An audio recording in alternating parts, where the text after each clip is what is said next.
they took a background, okay, which is a safety background.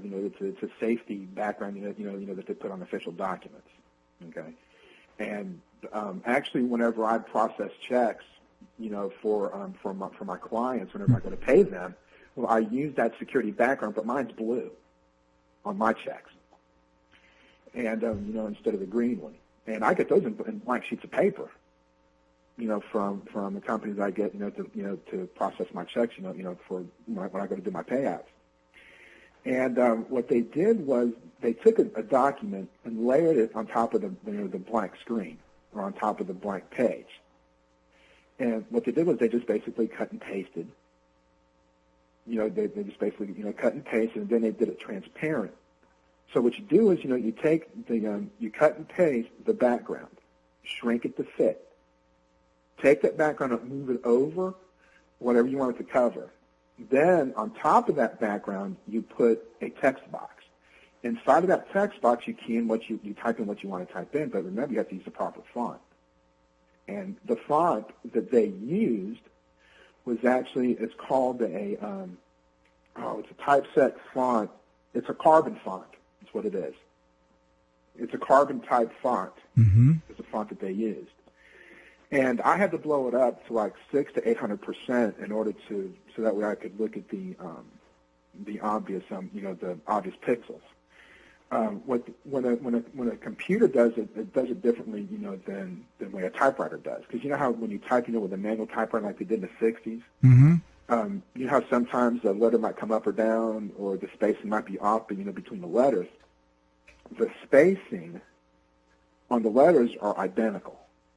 Okay, mm-hmm. And you can actually see the 90-degree right angles in the S's and the T's and stuff like that. And then you can also see the pixel marks because you know how you make let's say the letter U or an S. Okay, mm-hmm. You're going to have a 90-degree angle at the corners, for the S's because that makes the end.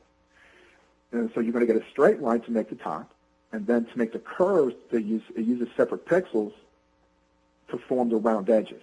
What you're saying, Al, is if Obama were simply a regular citizen and he was under investigation for a criminal act, any good criminal investigator, this would be a slam dunk to put this guy in prison. He couldn't make bail. He couldn't make bail. Listen, Obama couldn't get a job as a janitor in a federal building or a defense contractor. No, it would be impossible. Now, as a community organizer, yeah. Okay. That's the people I look for. Who do you think this guy is? Is he just a common street hustler who's jive talked his way into the White House? Is he part of the Chicago mafia? Is he a foreign plant? No. Who is he? I kind of feel sorry for him, to be quite honest with you. Yeah.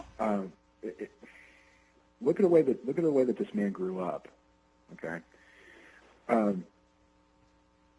You saying he doesn't know anything else other than lying? That's about the extent of it. Look at his mother. Okay. She had her own social philosophy on socialism or yeah, it's called communism. Right.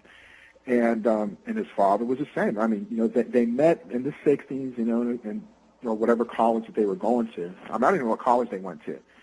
And so she looked at his father, from the standpoint of, well, he thinks like I do, I'm radical, and let me go and do this, and I'm going to hook up with this guy. I like him. Okay, and obviously, Barack Obama's daddy, he said, "Ooh, she's good looking. I'm gonna hook up with her." That's basically what happened. And then Barack Obama's born. And I've dispelled the rumor that he's not a Cuban or anything like that. He's, he was born by Barack Obama Sr. and his mama. Okay, and but the thing is, though, this is what I think happened. Okay, she went to Africa with him to visit his family. Okay? Old Barack was born over there. They come back here. They go through all the rigmarole and paperwork to, to say that he was born here. Because when she left, remember back in the 60s, whenever you left in the United States for a period of time, when you came back, you started proving you were an American. Mm-hmm. Do you see what I'm saying? Sure. Mm-hmm. You had started to prove that you're an American. So that was the thing that they were having them to do, was prove that she was an American and her son was an American. But everybody knows that his father, Barack Obama Sr., was a British national because at the time, Britain, Kenya was actually, what was it, a colony of Great Britain? That's right. And World Net Daily has brought out through Dr. Jerome Corsi that, back in the 60s, the U.S. State Department Immigration Office had questions about Barack Obama Sr. They said they didn't know how many wives he had. Harvard wanted him booted out of the country because of his polygamy, because of his lack of financial support, because of the questions about Barack Hussein Obama. So you're saying he's the son of a liar. Yes. And remember though, but that's all he knows. So he's growing up without parents, having to rely on his grandparents, God rest their souls. And so who was his mentor in Hawaii? A communist. Right. Marshall Davis. See, I think you're being too nice on the guy. I think the guy's a communist plant. I think he was put here to preside over the destruction of the constitutional republic. This is why the founding fathers wisely said that a president had to be a natural-born citizen, because the founding fathers actually feared that a foreign king would plant a young person in this country for the purpose of taking over the country. That was not a conspiracy theory to the founding fathers. They feared it. And I believe that's exactly what is taking place with Barack Hussein Obama. I was scared half to death of what I found. Okay, I'm not going to lie to you. I was scared. Oh, this is deep. This is deep. This man did not do this by himself. He didn't come up with all these lies by himself. He was taught. He was taught, but he's still being assisted. This Weinberg, this law firm. Come on, these people are involved in this cover-up. There are a lot of people who ought to go to prison. This is a deep criminal conspiracy that's underway, and it's been underway for many years, to conceal the identity of this man who goes by the name Barack Hussein Obama. He is a criminal. He is a fraud. There's no doubt about it. He's committed real estate fraud and tax fraud. Not to mention the ethics violations that he's committed by having a contributor as a registered owner, or one that shows, even if they show up as an owner of the property, that is still an impropriety. Al, I wish I had another half hour to keep this going. I'm out of time. We've been talking for 30 minutes. Okay. Well, we have gone. This is incredible information. I would love to have you back. You and I will stay in touch. I am not going to let go of this guy. I'm going to stay on it until the Mac Daddy is in prison. He needs to go. Do you want me to send you the addresses? FBI Director James Comey has been fired. FBI Deputy Director Andrew McCabe has been fired. FBI General Counsel Jim Baker has been demoted, reassigned. FBI Deputy Director of Counterintelligence Peter Strzok has been demoted and reassigned. FBI Counsel Lisa Page demoted and reassigned. What did all these fired, demoted, and reassigned people do while they were in the Obama administration? They're the ones who ran the Clinton investigation, and they're the ones who launched an investigation into President Trump's campaign. And when they launched that investigation, what did they do?